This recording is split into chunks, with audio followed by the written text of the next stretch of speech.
ஃப்ரெண்ட்வுட்ஸ் நேயர்களுக்கு வணக்கம். அதிமுகவை ஒரு வழி பண்ணாம இவங்க விட மாட்டாங்க போல இருக்கு.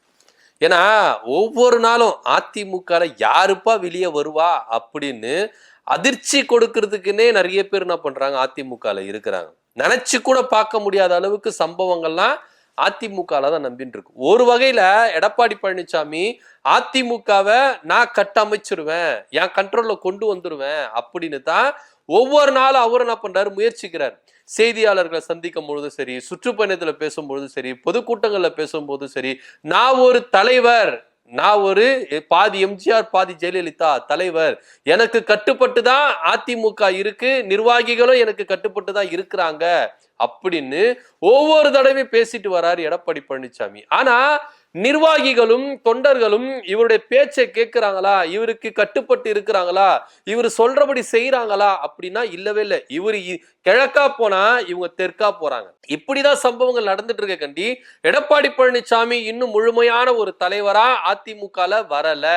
இன்னும் எடப்பாடி பழனிசாமியை அதிகாரமிக்க ஒரு தலைவர் அப்படின்னு தொண்டர்களும் நிர்வாகிகளும் இன்னும் ஒரு முடிவுக்கு வரல அப்படின்ற ஒரு சம்பவம் தான் அதிமுகல ரொம்பவே நீடிச்சிட்டு இருக்கு. இதுல ஒரு பக்கம் இருக்கும் பொழுது 2026 சட்டமன்ற தேர்தலை நோக்கி ஒவ்வொரு கட்சிகள் என்ன பண்றாங்க, மும்முரமா செயல்பட்டு இருக்காங்க. இதுல அதிமுகவில் இருந்து மட்டும் கடந்த மாதத்துல இருந்து அப்படி நீங்க கணக்கெடுத்துக்கிட்டீங்கன்னா கூட கிட்டத்தட்ட பல்லாயிரம் பேர் என்ன பண்ணிருக்கிறாங்க, அதிமுக இருந்து விலகி திமுக பக்கம் இணைஞ்சிருக்கிறாங்க. இது தொண்டர்கள் மட்டுமா அப்படின்னா இல்லவே இல்லை. பெரிய இரண்டாம் கட்ட தலைவர்கள், நிர்வாகிகள், மூத்த தலைவர்கள் எல்லாருமே அதிமுக இருந்து விலகி திமுக பக்கம் வந்திருக்கிறாங்க. அன்வர் ராஜா, மைத்ரேயன், கார்த்திக் தொண்டைமான், இவர்களை தொடர்ந்து மருது அழகராஜ், இவரும் அதிமுக தான் இருந்தாரு. அப்புறம் ஓபிஎஸ் டீமுக்கு போனாரு. அதுக்கப்புறம் விலகி வந்துட்டு என்ன பண்ணாரு, எந்த பக்கமும் பேசாம அமைதியா இருந்தாரு. விஜய கொஞ்ச நாள் பேசிட்டு இருந்தாரு. இப்ப திடுதிடுப்புன்னு பாத்தீங்கன்னா திமுக வந்த மருது அழகராஜ் பல விஷயங்களை சொல்லி இருக்கிறார். என்ன சொல்லி இருக்கிறார்னா, அதிமுகவை எடப்பாடி பழனிசாமி அபகரிச்சார், ஆனா எடப்பாடி பழனிசாமிய பாஜக அபகரிச்சிச்சு. இதுக்கப்புறம் அதிமுக ஒரு டைம் லைனுக்கு வருமா, ஒரு எழுச்சி மிக்க ஒரு கட்சியா வருமானா வரவே வராது. எடப்பாடி பழனிசாமி ஒரு பெரிய அபகரிப்பாளர், அவரு அபகரிச்சிட்டார். அதை விட ஒரு பெரிய அபகரிப்பாளர்கள் பாஜக, எடப்பாடி பழனிசாமி அபகரிச்சிட்டாங்க. இப்ப எடப்பாடி பழனிசாமியே நினைச்சாலும் பாஜகவை விட்டு வெளியே வர முடியாத ஒரு சூழ்நிலையில தான் எடப்பாடி பழனிசாமி இருக்கிறாரு அப்படின்ற ஒரு தகவலையும் என்ன பண்ணிருக்காரு, கொடுத்திருக்கிறார். இது போக தமிழக வெற்றி கழகத்தை நான் ஏன் வரவேற்றேன், விஜய் அவர்களை ஏன் நான் வரவேற்றேன் அப்படின்னா, 2ஆம் இடத்துக்கு விஜய் வருவாரு அப்படின்னு நான் சொன்னதுக்கு எல்லாத்துக்குமே காரணம், இதை பார்த்தாவது எடப்பாடி பழனிசாமி தன்னுடைய மனநிலைமையை மாத்திப்பாரு, தன்னை திருத்திப்பாரு அப்படின்னு சொல்லிட்டு தான் நான் விஜயை வரவேற்று பேசினேன்.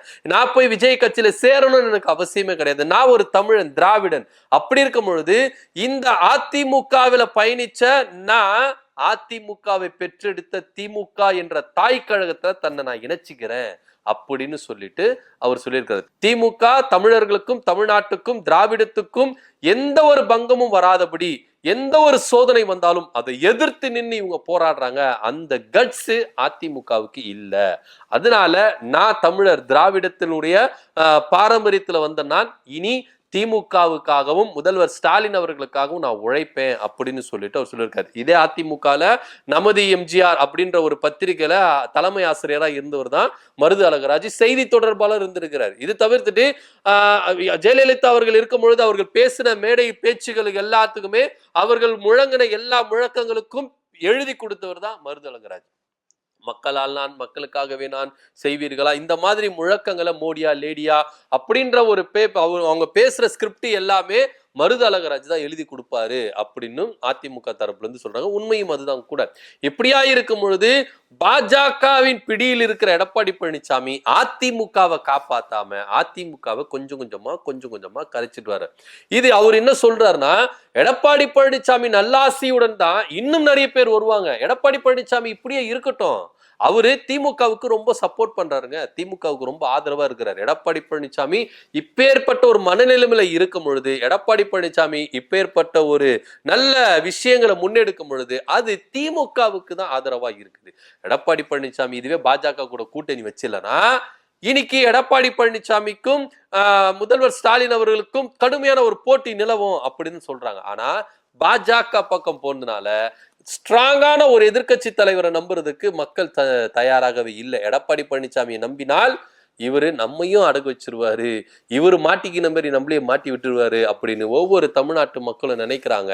எடப்பாடி பழனிசாமியுடைய போக்கு சரியில்லை. எடப்பாடி பழனிசாமி நினைக்கலாம், மக்கள் கூடுறதுனால நம்ம பேசுற பேச்சுகள் மக்கள் எடுப்படுது, தனக்குன்னு ஒரு கூட்டம் இருக்குல்ல, அந்த கூட்டத்தை மட்டும் நம்பி எடப்பாடி பழனிசாமி இப்படி பேசுறது இப்படி பண்றது சரியில்லை அப்படின்றத அவர் உணரணும். சோ அதிமுக இருக்கிற இன்னும் நிறைய பேர் என்ன பண்ணுவாங்க, திமுக பக்கம் கன்ஃபார்மா வருவாங்க. ஏன் கிட்ட பேசிக்கிட்டு இருக்காங்க, அதுக்கான வழிவாசலை நான் ஏற்படுத்தி தருவேன் அப்படின்னு மருது அழகராஜ் கண்டிப்பா சொல்லி இருக்கிறாரு. அவரு தமிழக வெற்றி கழகத்துல போய் சேருவாரு அப்படின்ற பேச்சுகள் தான் அடிபட்டுச்சு. ஏன்னா விஜய் அவர் என்ன பண்ணாரு, கொஞ்சம் வாழ்த்தி வரவேற்று பேசினார். சோ ஏன் பேசுனேன், எதுக்கு பேசுனேன் அப்படின்ற டெபினேஷன் அவர் கொடுத்திருக்காரு. இப்படி பேசியாவது எடப்பாடி பழனிசாமி தன்னுடைய நிலைமை அறியணும், தன்னுடைய நான் எந்த இடத்துல இருக்கிறேன் அப்படின்றத அவர் அறிஞ்சிக்கணும், அவரை தன்னை திருத்திக்கணும், இனிமேலாவது அவரை மாத்தி அரசியல்ல பல முன்னேற்பாடுகளை எடுக்கணும் அப்படின்னு சொல்லிட்டு தான் நான் விஜய் 2ஆம் இடத்துக்கு கொண்டு வந்தேன்.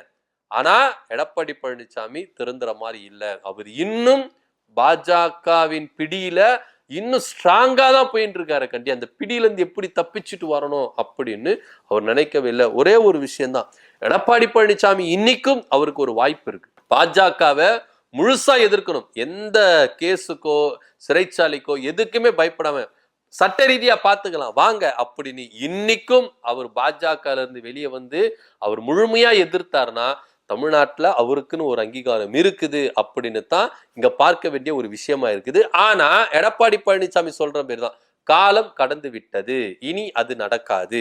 எடப்பாடி பழனிசாமியே விட்டாலும் அவங்க விடுற மாதிரி தெரியல. ஏன்னா எடப்பாடி பழனிசாமி ஓபிஎஸ் கட்சிக்குள்ள சேர்த்துக்கலாமா வேண்டாமா அப்படின்னு சொல்லும்போது காலம் கடந்து விட்டது அப்படின்னு சொல்ற மாதிரி தான் எடப்பாடி பழனிசாமி பாஜக கூட்டணியில பிடியிலிருந்து வெளியே வர்றதுக்கு காலம் கடந்து விட்டது. இதுக்கப்புறம் அவரே நினைச்சா கூட விட முடியாது அப்படின்ற ஒரு ரேஞ்சில தான் இருக்குது. ஆனா ஒண்ணு, அதிமுகவுடைய அழிவு உறுதி. 2026 சட்டமன்ற தேர்தலில் எடப்பாடி பழனிசாமி இதே மனநிலைமையில இருந்தாருன்னா அதிமுக அழிவு உறுதி அப்படின்றதையும் பதிவு பண்ணியிருக்கிறாரு மருது அழகராஜ். எப்படியா இருந்தாலும் திராவிட பண்பாடுல இருக்கிறவங்க அப்படியே என்ன பண்றாங்க, திமுகவுக்கு ஐக்கியமாகறாங்க. அன்வர் ராஜா, ஆனா அன்வர் ராஜா வந்து சொன்னார் இன்னும் நிறைய பேர் வருவாங்க அப்படின்னு. தொடர்ந்து கார்த்திக் தொண்டைமான் வந்துட்டாரு, மைத்ரேயன் வந்துட்டாரு, இப்ப மருது அழகராஜ் வந்துட்டாரு. மருது அழகராஜா சொல்றாரு இன்னும் நிறைய பேர் வருவாங்க எடப்பாடி பழனிசாமி ஆசியோட. எடப்பாடி பழனிசாமி இப்படியே நடந்து கொண்டார்னா அவருடைய கொள்கைகள் பிடிக்காம திராவிட கொள்கை அதிமுக இல்ல திமுக தான் இருக்கு அப்படின்னு சொல்லிட்டு எடப்பாடி பழனிசாமி ஒவ்வொருவரும் ஆசீர்வாதத்தோடு அனுப்பி வைப்பார். அவருடைய ஆசீர்வாதத்தோட தான் நானும் வந்திருக்கிறேன் அப்படின்னு சொல்லியிருக்கிறாரு. இன்னும் நிறைய பேர் திமுகவுக்கு படையெடுப்பாங்க அப்படின்னும் எதிர்பார்க்கப்படுகிறது. என்ன நடக்குது தமிழக அரசியல்ல அப்படின்ற பொறுத்திருந்து பார்க்கலாம். ஜெயலலிதாவுக்கு முழக்கங்களையும் பேச்சுகளையும் மேடை பேச்சிலும் எழுதி கொடுக்கிற மருது அழகராஜ், அம்மாவின் தீவிர விசுவாசியான மருது அழகராஜ் இன்னைக்கு திமுகவில் ஐக்கியமாயிருக்கிறாரு. இன்னும் நிறைய பேர் திமுக வருவாங்க எடப்பாடி பழனிசாமி ஆசையோட அப்படின்னு சொல்லியிருக்கிறாங்க. இதை பத்தியோட கருத்து என்ன அப்படின்னு கீழே கமெண்ட் பண்ணுங்க. நன்றி, வணக்கம்.